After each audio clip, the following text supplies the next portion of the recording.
Oh. Chub. I'll never not be funny.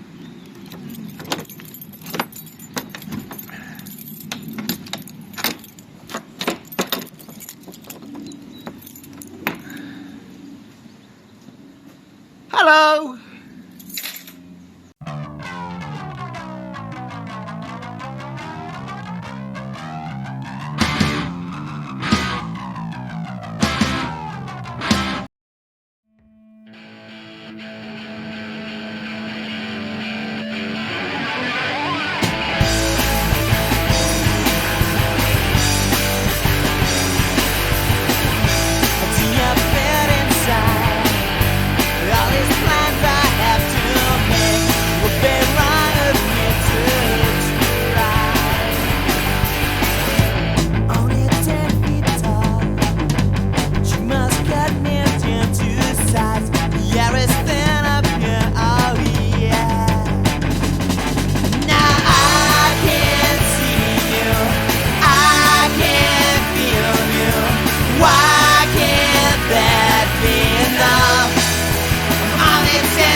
So that escalated. So I'll give you a bit of a rundown on what we got going on here, because basically I trashed this last night. We had to get the old clutch out, and it was spinning a bit, and there's several reasons why that could have been happening. Things that I didn't spot previously, and don't get me wrong, right? I've done the risk assessment on this. Everything's fine, right? We don't have to worry about that. I am perfectly, you know, yeah. So we've discovered a few little bits and pieces that might be. We had a bit of a problem here. This was leaking, which was causing a load of issues. But it was only doing it under pressure, and that was seeping down here and one thing or another and what have you, and it might have been causing the clutch to slip. We don't know, right? And you can see a little bit of, you know, anyway. So that's one thing.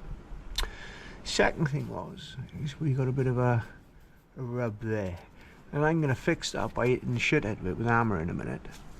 That's something else. We'll get back to that. This, I can fix this, no problem. Clean all that up. I'll go away. We don't have to worry about it. This, and I've established that this is identical to the flywheel that came off the car. And what I did is I had two clutches. This clutch was fitted to the car, so that's done 30-odd thousand miles. This clutch has also done less miles because it was with that flywheel that I bought. What I've noticed is that flywheel, which is by there, has a higher... So what I came to the conclusion is that that clutch does not fit that flywheel.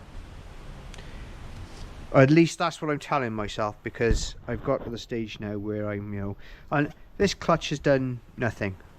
It's fine, it's all good. And what I'm going to do is clean up this, and this is what's going back in the car. It's the original clutch. Typically the clutches for this ensemble are what's the word I'm looking for?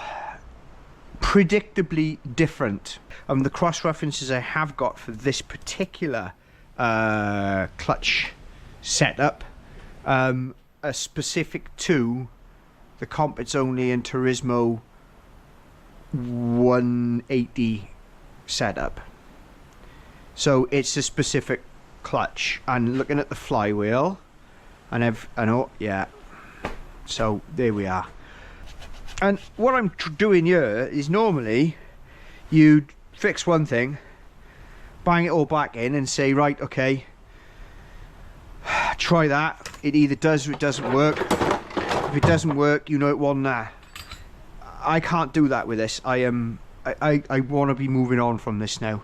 Whilst this has been a lot of fun, a lot of, you know, it's also been a lot of time, effort and money, and I wanted to see this go. There's a few other things that have come out of it as well. Like, I routed these hoses wrong, and therefore I scrapped a 30 quid custom made brake hose, because I didn't account for the movement.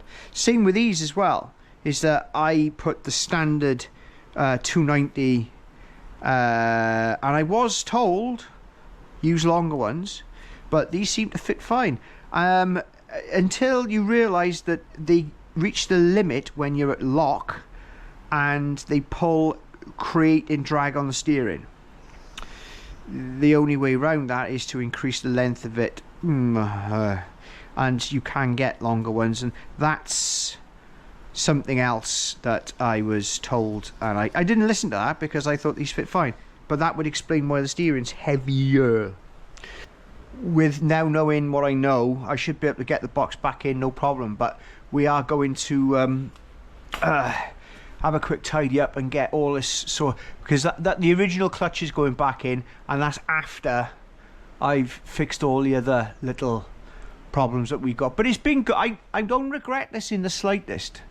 Don't regret any of this in the slightest, because we have learnt a lot from it. And I'm passing this on, you know. I'm passing this on. You've got to watch this clutch flywheel situation with them, depending on, because there's 3 or 4 different clutch and flywheels from what I can see now, and I didn't know that previously. This was the rubbing sound. It wasn't a brake thing. This was the rubbing sound. It was actually hitting the wheel and catching on the wheel weight, and we were lucky there, really lucky, because that would have been a few miles and that would have failed. Mad, innit? And that's my own fault, you know. I didn't see, I didn't check, just thought it was something else. Can't remember whether I put Molly in this. I think I did. Yeah, I think I did. But I'll go back in, because the majority of it was new when I put it in anyway. But yeah, the old motorbike stand, adjustable motorbike stand, came in really useful there. And it'll continue to come in useful as well. Anyway, I think I know what we should do, and that is have a crack. So here's a sobering bit of thing for you. Still needs to be bent up a bit on there. That was chafing on there as well, and it shouldn't be, because this hasn't moved. But anyway, reason why this failed. So all of this, yeah, all of this issue that we've had comes down to a clip. What are they, 30-40p? Hope to God that one's big enough, it looks big enough. This clip here, and this has got to be a good clip, right? It's got a kite mark on it, the British standard kite mark. You don't see that much anymore, do you? Oh my God, come on. This is extremely awkward and uncomfortable. Ah! Oh! Okay. We got clearance on there now as well. Ooh!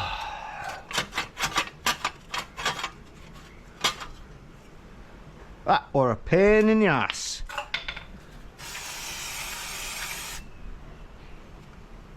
Right. Moving on.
So we've got a bit of a, as I might have mentioned previously, the drop links making out, basically they're making the steering heavier on lock or towards lock because they seem to be a bit short. Now the alternatives to these, I believe that these are Panda ones. As the Panda anti-roll bars fitted, I thought, yeah, that's right, but this is round the other. Anyway, so there are a 320mm. You can basically get these in various different things, but I've decided that to get the best out of this, and bearing in mind that a decent set of these, you know, they're 30 quid anyway for the pair. So what we're going to do is we're going to get these off here and we're going to try something a bit different. Obviously I've spent some more money, but we're going to try something a bit different.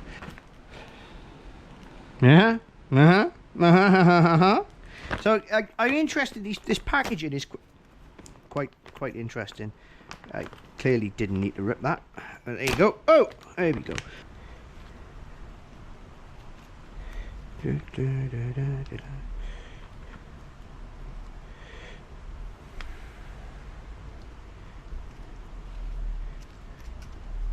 Are they opposite threads? I'm beginning to think they are.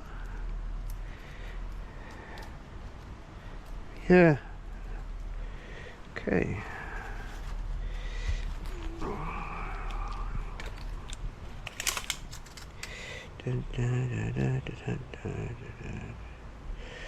Right, that's actually shorter.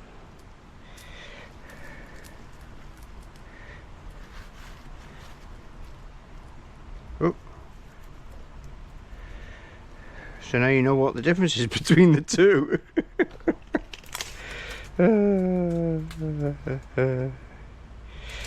Right.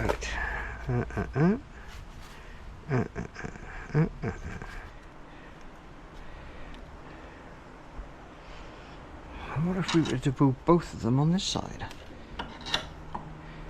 Oh, I don't think that'll work.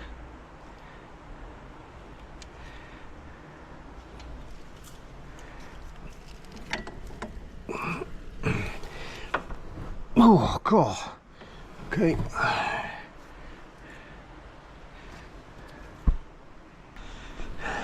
Mind you, these do have a spanner thing on them, but oh, wrong way.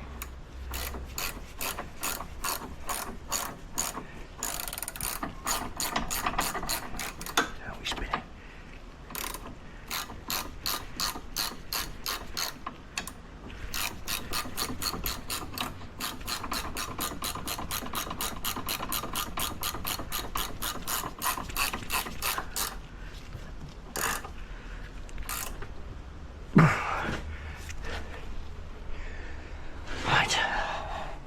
So, what else we got there?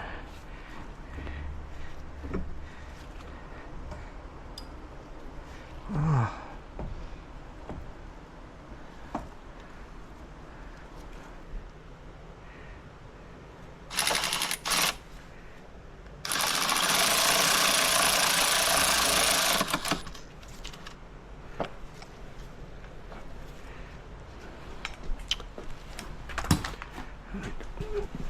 So, under compression, and the thing is when that moves up a bit, oh yeah, that the tendency to hit this here now.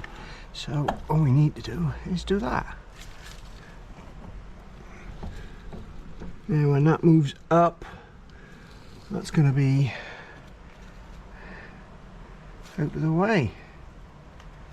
It's not going to catch that, so we have to check these, we'll have to monitor it. So that's alright, because that'll be up there anyway. Okay.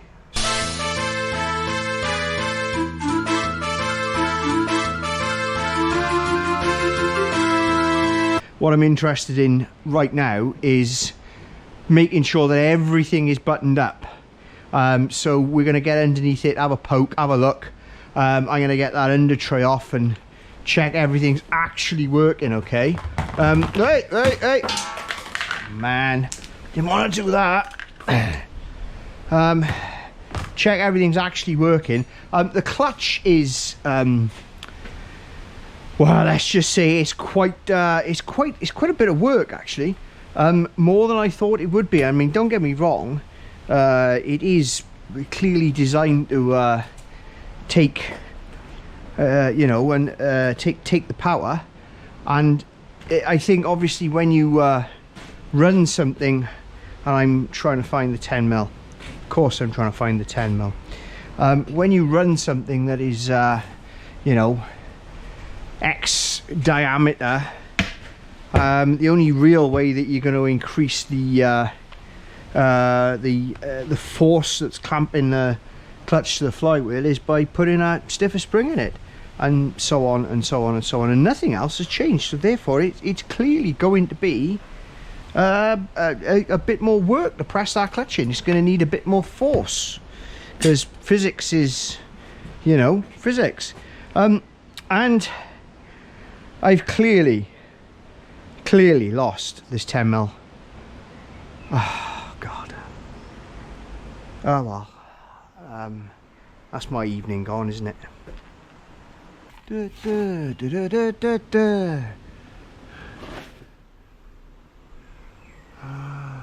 Right.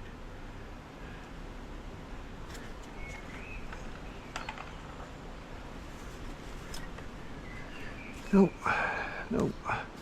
everything's good. We got no leaks. Well, here's the thing. I have one well, I see minor, could be a major one, who knows. There's one concern, and that is with, that's the noise coming from the diff, and it wasn't doing it before, but nothing is out of place. Everything is tight and as it should be. Nothing's really rubbing, nothing's, you know. I've just checked the oil in it, the gearbox. I've checked a few things, and I can't find, well, really anything. One of the steering rack bolts was a little bit loose. I'm going to go around and check all the subframe bolts now as well. But I know they're not, you know, the clonk on the transmission is coming from in the diff. which is a bit worrying, but unfortunately there's not a lot I can do, because that's new gearbox. Everything else seems tight. There's no leaks, there's no burning, there's no you know, we are, I don't know why I'm sounding surprised. The turbo is throwing a bit of interesting whistly noise at it, but who knows, who knows. So the plan of attack with this is we're going to tidy that up on there, get that under tray back on, having sprayed a few things with some ACF 50, and I think we'll knock this one in the head for a bit and we'll go and get it mapped. I think that's where we are now.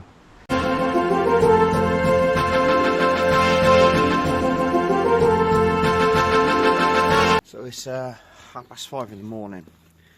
I happen to be going on a little trip to sort this out. That's right, it's tuning day.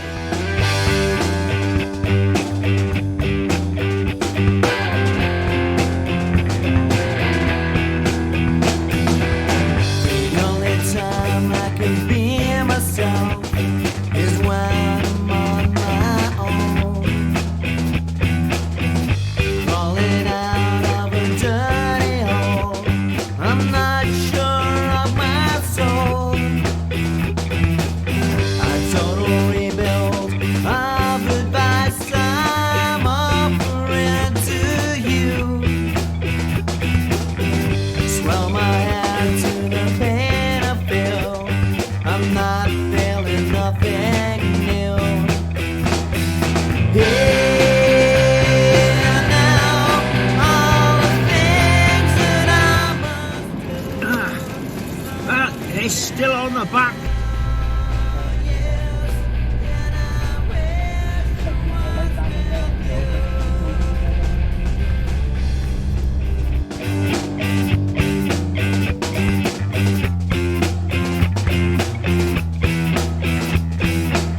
The only time you can be yourself is when you're on your own.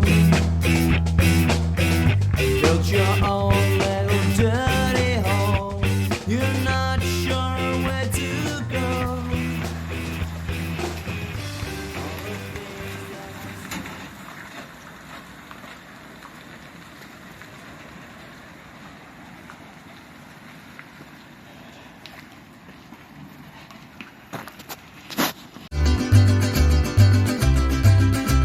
So we're on a train going up north to go and pick the little Panda up because it's done. It's only Thursday. I was expecting it to be at least, you know, but he cracked on the next day and basically sorted it, or sorted it as best he could, because we have had a few issues, which I will go through. The first of them is he found a manifold leak. Well, the turbo was a bit noisy, and we always knew that I've experienced this myself, but he narrowed that down to either a manifold leak, so gasket manifold to head, or a manifold to turbo. He says it's that side of things, so we've got a little bit of work to do there. It's not the end of the world. It's perfectly drivable. It's perfectly, but to get rid of that, you know, and obviously you might be losing. I don't know whether we're losing anything. The boost solenoid, the thing that we, with all the pipes coming off it, that we had trouble moving around. Apparently that's faulty. Now I tried sourcing an upgraded one before we went up here. Failed miserably. However, he fitted a known good second-hand one that he had, obviously from people who've been upgrading them, and said you need to get the upgrade. So yeah, we can do that. That's no problem. That's plug and play. What else was there? The exhaust apparently is restrictive, which is interesting because it's a standard Abarth exhaust, which should be good for that. However, he says you go up to 2.5 inch should help quite a bit. The cat is going to be a bit of a concern because that's restrictive. However, obviously you want it to pass an MOT. I haven't quite figured that bit out yet. He doesn't reckon the sports cats are all that much any good anyway in respect to that, and this guy does know. However, the only thing that we can do is chuck that car in for the MOT and see what happens. It should pass. I personally think that it should pass because we've done everything, you know. The engine is Euro 6, the car isn't, so they're not expecting to see Euro 6, but it's going to be interesting, put it that way. It's going to be squeaky bum time when it comes for her to do the, you know, stick it up your tailpipe. Anyway, the biggest issue we've got is cooling, and I think there's a couple of sides to this. The intercooler is apparently terrible. It's too small, and I think we knew that, didn't we? You know, but it's too small, so we're gonna have to revisit that and re-engineer the whole thing. I suppose it's just one of those things that I thought that it would be okay, and the expert has told me differently, which is absolutely fine, and we'll go and we'll explore some options there. I've got an idea of how we're gonna have to fabricate our way through this to fit a bigger intercooler. I've already got a bigger intercooler, one that's nearly twice the size.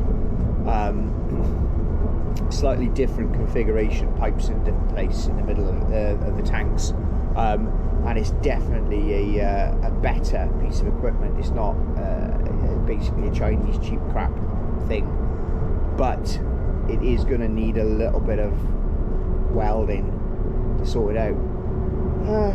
So as the car is running apparently very well, albeit mapped conservatively because of the inlet temperatures that it's experiencing, and I don't think it's just the intercooler that is causing that. I think it's the way that we've done things in general.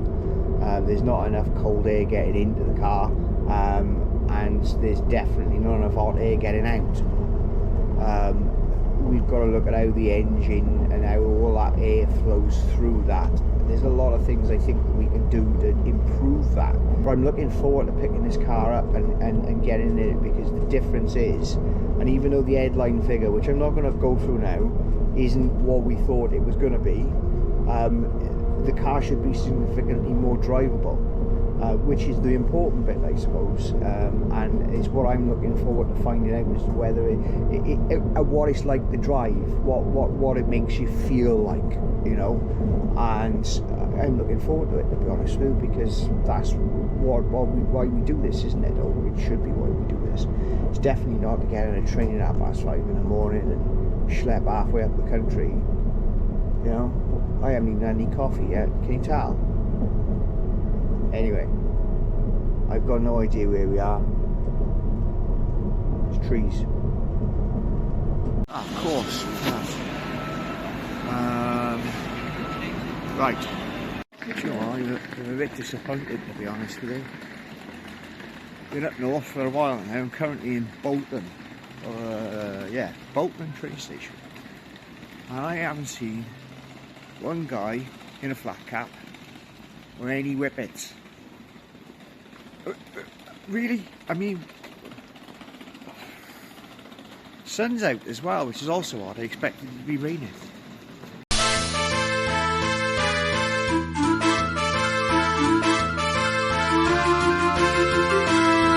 So, the guy was very busy, so we couldn't stop and talk long.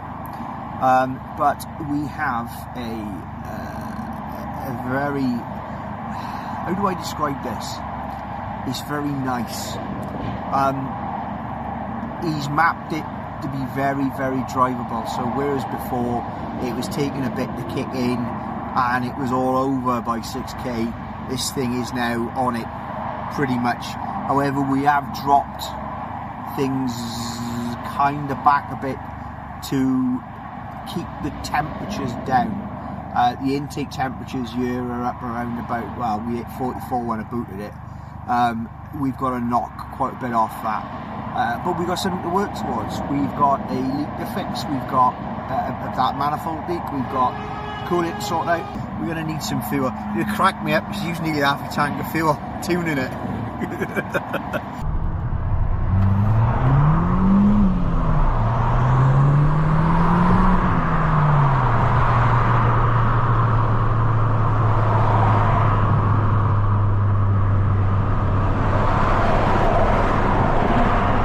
Obviously.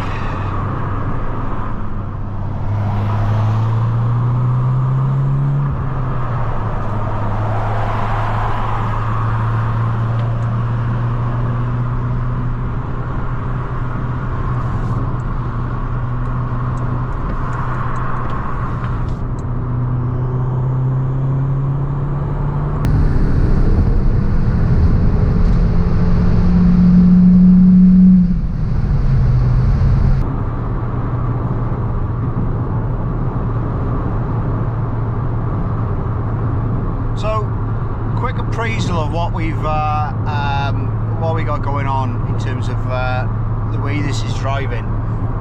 It drives so much better than it used to. So you've got power pretty much. You can hear the turbo spooling up. Almost, I'm not going to say instantly, but it's a lot better. The other thing is that apparently it's now good to 7K.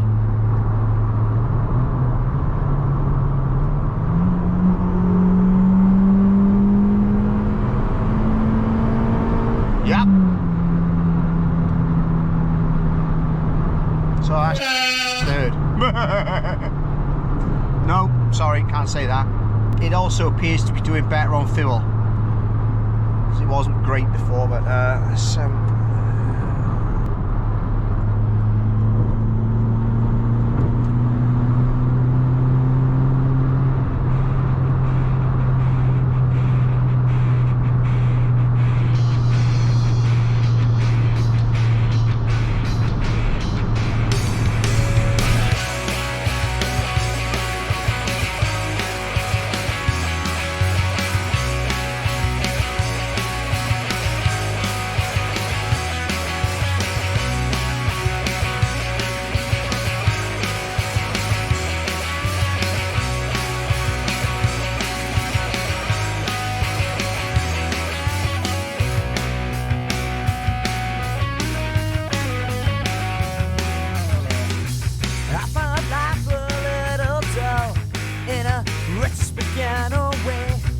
so many things to do, yet I waste my life away. Maybe I could try to find all the good things locked inside. I find some things that are gonna hold me back. What if I could, but I can't? What if I could, but I can't? What if I could, but I can't? What if I could, but I can't?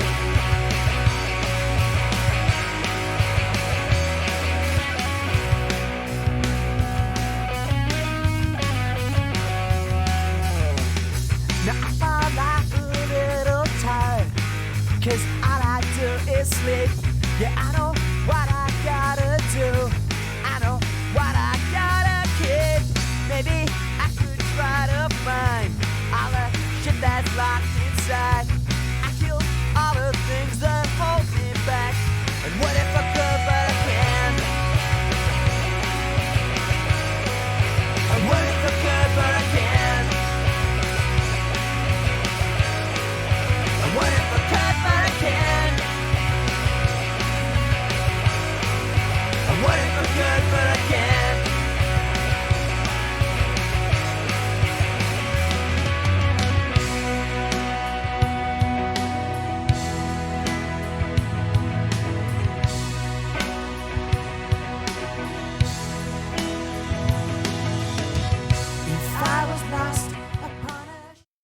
It's alright, that.